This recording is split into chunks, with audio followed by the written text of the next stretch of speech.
So check this out, y'all. This gonna this is gonna be a heavy video, and um, I'm gonna try and keep it as simple as I can.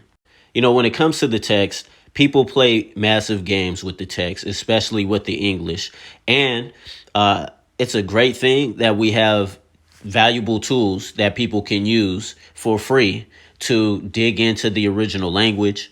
But the problem is, unskilled and untaught people will play games with that too. And they'll put it in front of you and act like they know what they're talking about when they don't. I've been open and honest with you guys. I'm still a student of this thing. I've been doing this for a long time, but I'm still a student of this thing.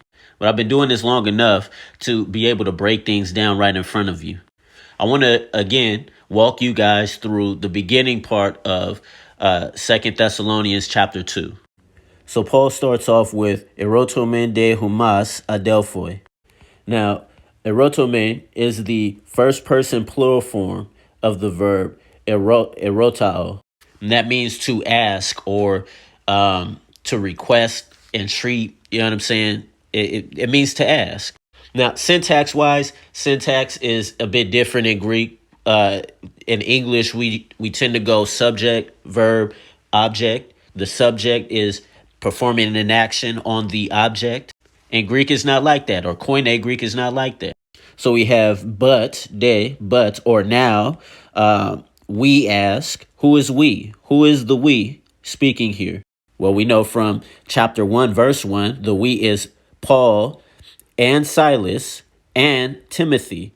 They are writing to Humas, to you, brothers, Adelphoi, to you, brothers. Who are the brothers here? Who are the people that they're writing to? To Ecclesia Thessalonicon, the Thessalonians, the church at Thessalonica. So for the person who will read this in the English and then start telling you that this is a rapture passage and that it's written to us today, they're not being honest with you. They don't know what they're talking about. They are wrong, and they're not doing exegesis. They are literally eisegeting the text right in front of you. They're literally inserting themselves into the context of the verse or into the book. And that's not what you should do. That's not true.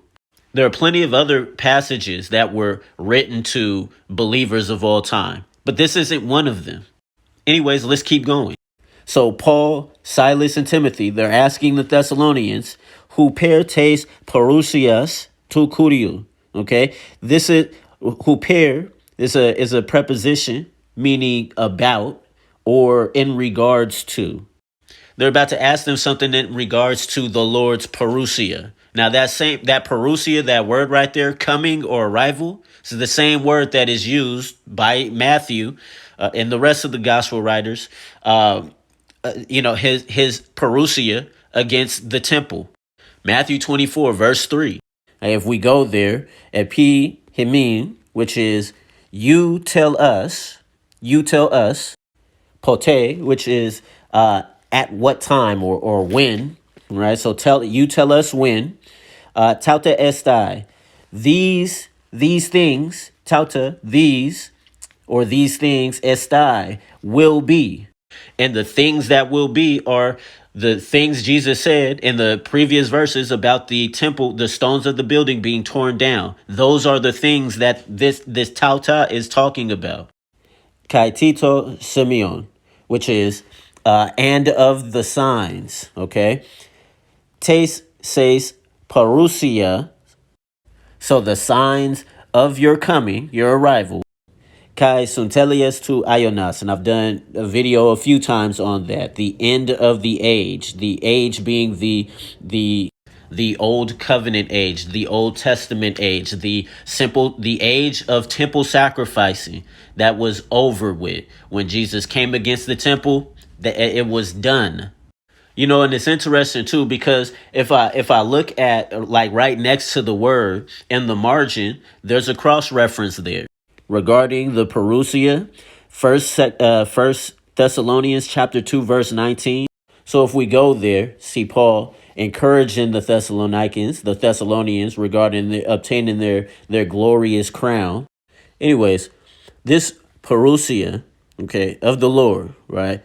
This parousia has to do with Jesus fulfilling the words that were spoken of him in Matthew 24, verse 3, and particularly verses 1, 2, and 3. Jesus is answering their question regarding his coming, his parousia. The reason why I keep laboring and pointing this out is because you can't escape that. Once you actually look at, when you really deal with the original language, you can't escape this as an interpretation. Anything outside of that is a man putting their own imagination into the text. I promise you that. Now, again, if I look onto the marginal notes, right? Look what we have here. 2 Thessalonians chapter 2, verse 1 and 8. So that brings us right back here to his parousia, right? They're asking the brothers in regards to the Lord's parousia, Hemon, Jesu Christu, and Kai, Hemon, and our episunagoges, gathering together, ep auton. This is the shortened form of the preposition epi, I'm sorry, y'all, had to sneeze. Gathering together upon him. So our gathering together with him. Now this episynagoges, this is an interesting one because I've heard it said that this is the rapture right here, the gathering together with him. It's not though. This word is used twice in the New Testament. I'm going to go to the other place, but based on its usage, it has to do more with the saints just gathering together, much like they would for church. That's how it's used in the other passage, Hebrews chapter 10, verse 25, which we also see right here in the marginal notes for this section. Talks about not forsaking the assembly, which is the habit of some. That word assembly is episunagoges. It's the gathering together. So it's on this authority, the authority of the language itself and the meaning of words itself or themselves, that I am challenging this idea that the rapture, that this is a rapture passage. It's not. It is absolutely not. And I think that anyone who claims that it is blatantly taking advantage of people's ignorance when it comes to the original language. This is what it actually looks like to work through a text. You know what I'm saying? To actually diagram, break down the sentences, and to do the word searches. Look, I'm not on here trying to wow you guys with production. I'm not out here trying to tickle you guys' ears, trying to tell you guys things that everybody else is saying because I want y'all to like me. Bro, I don't care, man.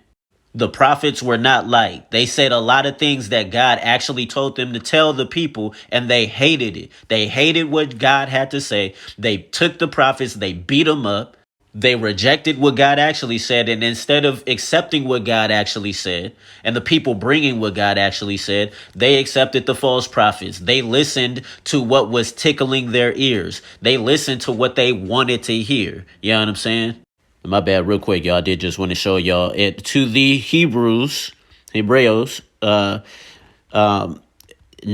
forsaking is what that big long word is, not forsaking the assembling or the gathering together of us or ourselves. Yalton, that's what that is, ourselves. This is how you determine the meaning of the word. And I guarantee you, if I look these words up and use a lexicon, I will come to the same conclusion. Listen, y'all, I'm not trying to wow y'all with fancy production. I'm not trying to, sure, maybe I should make better use of like the trending sounds and get these videos played more. But I'm counting on those whom the Lord is directing to this type of information. I'm trusting that the Lord is going to direct this information to those people. I don't care about being the most popular. I don't care about being the most seen. All I care about is putting forth God's word for real. You know what I'm saying? And showing people who actually care about learning God's word, how to study God's word, how to actually study it, not just read commentaries from like your favorite pastors or your favorite church who have preconceived notions, but how to study it and learn it for yourself. And I only do this because I care. I don't do this for the popularity. As y'all can see, my videos don't get a lot of play. What matters to me is the truth going forth.